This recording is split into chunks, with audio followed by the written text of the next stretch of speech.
Kaum muslimin jamaah Jumat yang dimuliakan Allah, tidak lupa khatib berwasiat dan berpesan untuk diri khatib dan kita bersama.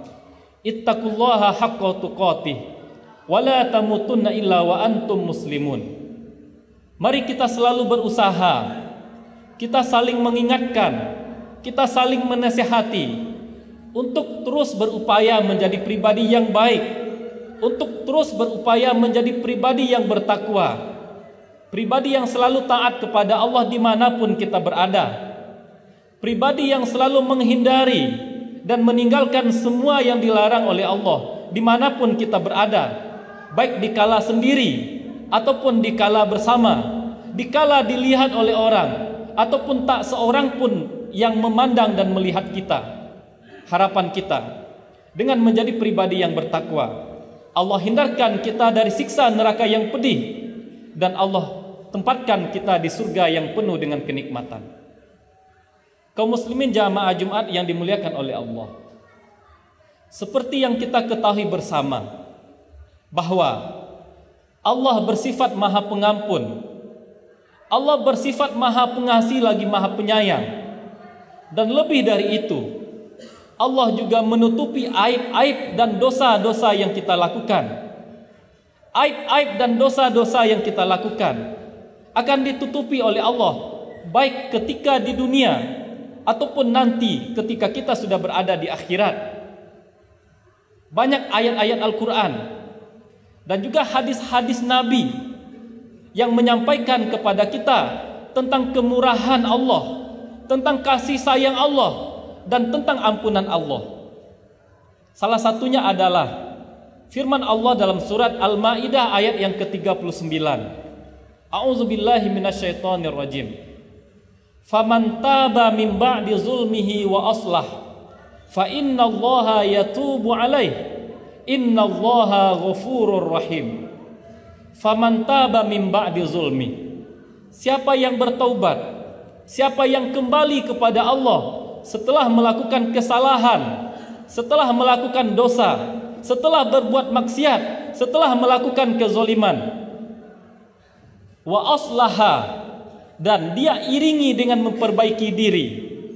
Artinya dia bertaubat, dia tinggalkan perbuatan dosa, dia tinggalkan kezoliman dia perbaiki dirinya, dia ganti kesalahan dengan kebaikan, dia ganti keburukan dengan kebaikan, dia ganti kezaliman dengan keadilan. Fa innallaha yatubu alaih, maka Allah menerima taubatnya. Fa innallaha ghafurur rahim, karena sesungguhnya Allah adalah Maha Pengampun lagi Maha Penyayang. Ayat ini menyampaikan kepada kita betapa besarnya kasih sayang Allah kepada kita, betapa luasnya ampunan Allah untuk hamba-hambanya. Bahkan ketika hamba melakukan kesalahan, hamba melakukan dosa, hamba melakukan kezoliman, Allah tetap berikan ampunan kepada hamba-hamba tadi. Ini cinta Allah kepada kita, ini sayang Allah kepada kita. Dan dalam hadis Nabi juga menegaskan hal ini. Dalam sebuah hadis disebutkan oleh Nabi SAW, "Wallazi nafsi biyadihi lau lam tuznibu la zahaballahu bikum wa la jaa biqaumin yuznibuna fayastaghfiruna Allah fayaghfiru lahum." Kata Nabi SAW, demi zat yang jiwa saya berada dalam genggamannya, kata Nabi SAW, lau lam tuznibu, wahai umatku, jika kalian tidak berdosa, jika kalian tidak melakukan kesalahan, la zahaballahu bikum, niscaya Allah musnahkan kalian, Allah hilangkan kalian di muka bumi.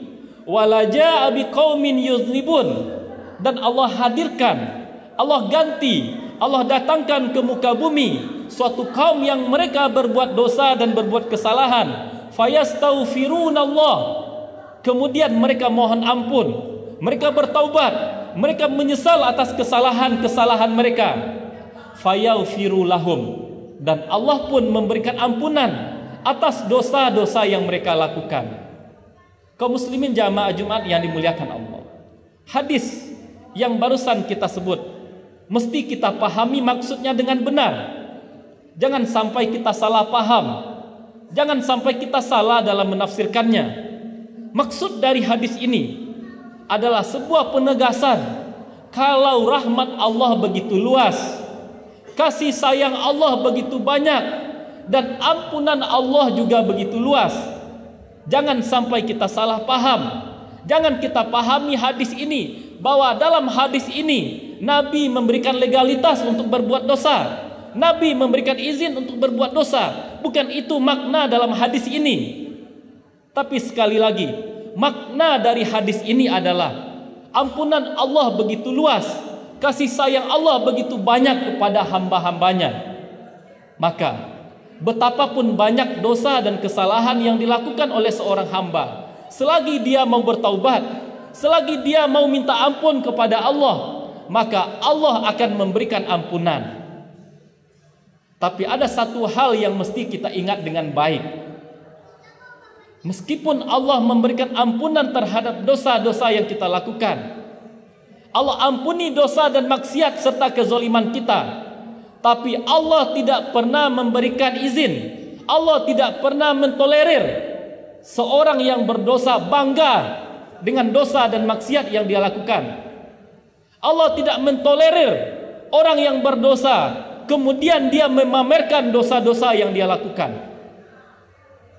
Secara garis besar kita bisa melihat bahwa di antara sikap manusia terhadap dosa-dosa yang mereka lakukan atau terhadap dosa itu sendiri, minimal ada 4 sikap. Sikap yang pertama adalah orang-orang yang benar-benar takut terjerumus ke dalam dosa. Artinya, rasa takut mereka kepada Allah membuat mereka tidak berani melakukan maksiat, membuat mereka tidak berani mendekati perbuatan maksiat. Inilah semulia-mulia manusia yang mereka takut berbuat maksiat, yang mereka tidak mau mengerjakan maksiat. Kita bisa melihat tipe ini dalam pribadi Nabi Yusuf alaihissalam. Ketika peluang berbuat dosa ada, ketika beliau diajak oleh Zulaikha untuk berbuat dosa, rumah sudah tertutup, pintu sudah dikunci dengan rapat, jendela pun juga sudah tertutup, tak ada orang di dalam rumah.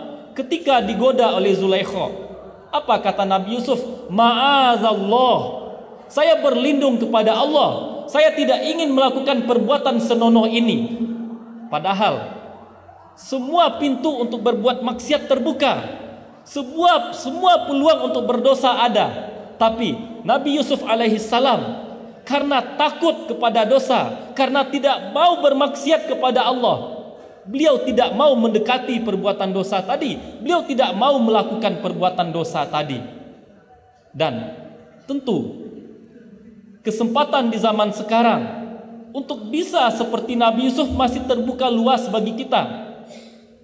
Ketika ada kesempatan untuk menerima sogokan, tidak dilihat oleh orang, tidak ada CCTV yang memantau, seorang hamba, seorang yang akan disogok masih bisa mengatakan ma'azallah, saya takut kepada Allah, meskipun tidak ada yang melihat, tidak ada CCTV yang memandang, ada malaikat yang mencatat, ada Allah yang menyaksikan. Inilah semulia-mulia manusia yang benar-benar takut terjerumus kepada dosa. Dan tipe yang kedua atau sikap kedua terhadap dosa adalah orang-orang yang ketika sudah terjerumus ke dalam dosa, mereka menyesal, mereka sedih karena sudah terjerumus ke dalam dosa, karena sudah mengkhianati amanah yang diberikan oleh Allah. Dan tipe ini bisa kita lihat dalam diri Nabi Adam alaihissalam. Nabi Adam alaihissalam ketika dilarang oleh Allah dekat-dekat ke pohon khuldi, tapi karena bujukan dan rayuan iblis, Nabi Adam alaihissalam terjatuh, tergelincir, melanggar apa yang sudah dilarang oleh Allah. Namun luar biasanya Nabi Adam alaihissalam ketika beliau terjatuh kepada kesalahan, ketika beliau melanggar apa yang dilarang oleh Allah, Nabi Adam menyesal. Nabi Adam menangis. Sampai-sampai doa Nabi Adam diabadikan oleh Allah dalam Al-Quran. Doa yang kita hafal bersama. Rabbana zalamna anfusana wa illam taghfir lana wa tarhamna lanakunanna minal khasirin. Ya Allah, ya Tuhan kami telah menzolimi diri kami. Jika Engkau tidak ampuni kami, ya Allah, niscaya kami akan menjadi hamba-hamba Engkau yang merugi. Ini tipe kedua ketika seseorang berhadapan dengan dosa, menyesal setelah melakukan dosa. Adapun tipe yang ketiga adalah orang-orang yang setelah melakukan perbuatan dosa, mereka merasa biasa-biasa saja. Tidak ada penyesalan di dalam diri mereka. Tidak ada rasa takut. Tidak ada rasa pengagungan terhadap Allah. Ini juga disebutkan oleh Nabi dalam hadisnya. Ketika seorang melakukan dosa, akan ada seperti tinta hitam di hatinya. Setiap dia melakukan dosa, bertambah tinta hitam, sehingga hatinya penuh dengan warna hitam. Maka ketika itu, jika dia melakukan dosa, dia tidak lagi merasakan apa-apa. Tidak ada rasa takut kepada Allah. Tidak ada penyesalan. Dia merasa biasa-biasa saja. Ini tipe yang juga tercela. Dan tipe yang keempat, tipe terakhir, tipe yang paling tercela adalah seseorang yang ketika dia melakukan dosa, dia tidak menyesal. Dia tidak merasa biasa-biasa, tapi yang dia rasakan adalah bangga dengan dosa dan maksiat yang dia lakukan. Bahkan tidak sekedar bangga, dia memamerkan dosa dan maksiat yang dia lakukan. Dan di zaman sekarang kita melihat begitu banyak manusia-manusia tipe yang keempat. Mereka justru bangga dengan maksiat. Mereka malu justru ketika melakukan ketaatan. Tidak pede ketika melakukan kebaikan-kebaikan. Justru punya kebanggaan tersendiri ketika bisa melakukan dosa. Tidak jarang kita melihat betapa banyaknya orang-orang yang mengunggah di media sosial mereka dosa-dosa dan maksiat-maksiat yang dilakukan. Betapa banyaknya kita melihat sekarang ini tayangan-tayangan televisi. Di sana orang mengumbar, di sana orang menceritakan dosa-dosa dan maksiat-maksiat yang mereka lakukan. Tidak ada rasa malu kepada manusia, tidak ada rasa malu kepada Allah. Terkait tipe yang keempat ini, Nabi SAW pernah bersabda dalam hadis beliau, kullu ummati mu'afan illal mujahirin. Setiap umatku, kata Nabi, yang melakukan dosa dan maksiat, semuanya diampuni dan dimaafkan oleh Allah. Illal mujahirin, kecuali al mujahirin, orang yang bangga, orang yang memamerkan maksiat setelah ditutup oleh Allah. Dalam lanjutan hadis dikatakan oleh Nabi SAW, wa minal mujahara ayyamal ar-rajul al-ama ayyamal ar-rajul amalan bil lail. Termasuk di antara bangga dan pamer kepada dosa, kata Nabi, seorang laki-laki berbuat dosa di malam hari, kemudian dosa itu ditutupi oleh Allah, tapi pada pagi harinya dia bercerita kepada temannya, wahai fulan, pada malam tadi saya telah melakukan ini, saya melakukan dosa itu, saya berbuat maksiat itu. Sungguh aneh, kata Nabi SAW, pada malam hari dosa-dosanya ditutupi oleh Allah sampai pagi hari, namun pada pagi harinya dia justru buka aib yang ditutup oleh Allah.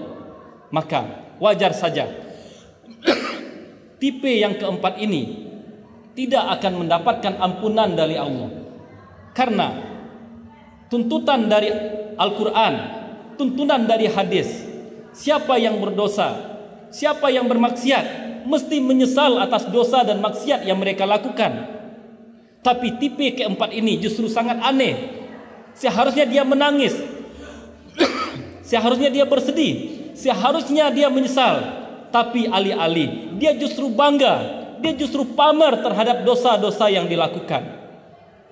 Seiring dengan ini, Syekh Imam An-Nawawi Al-Bantani dalam kitab beliau Nasaihul Ibad menukil perkataan dari para ahli hikmah. Kata para ahli hikmah, "Wa man aznaba dzanban wa huwa yadhak, fa innallaha yudkhiluhun nar wa huwa yabki." Siapa yang melakukan dosa dan maksiat dan dia merasa bangga dan senang atas maksiat dan dosa yang dia lakukan, fa innallaha yudkhiluhun nar wa huwa yabki, niscaya nanti Allah masukkan dia ke dalam neraka dalam keadaan dia menangis.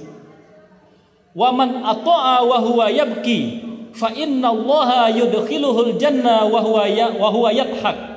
Sementara kata beliau, orang-orang yang melakukan ketaatan seraya menangis karena malu atau karena takut masih banyak ketidaksempurnaan dalam ketaatannya, fa innallaha yudkhiluhul jannah wa huwa yadhak, maka sungguh nanti Allah akan masukkan dia ke dalam surga dalam keadaan dia senang, dalam keadaan dia tertawa mendapatkan pahala, tertawa karena Allah masukkan surga. Kaum muslimin jamaah Jumat yang dimuliakan Allah, sama-sama kita berdoa kepada Allah, semoga Allah anugerahkan kita keistiqomahan, karena kita tidak bisa istiqomah kecuali dengan adanya taufik dari Allah. Dan kita juga bermohon kepada Allah, semoga Allah hindarkan kita dari sifat merasa biasa-biasa saja ketika berdosa.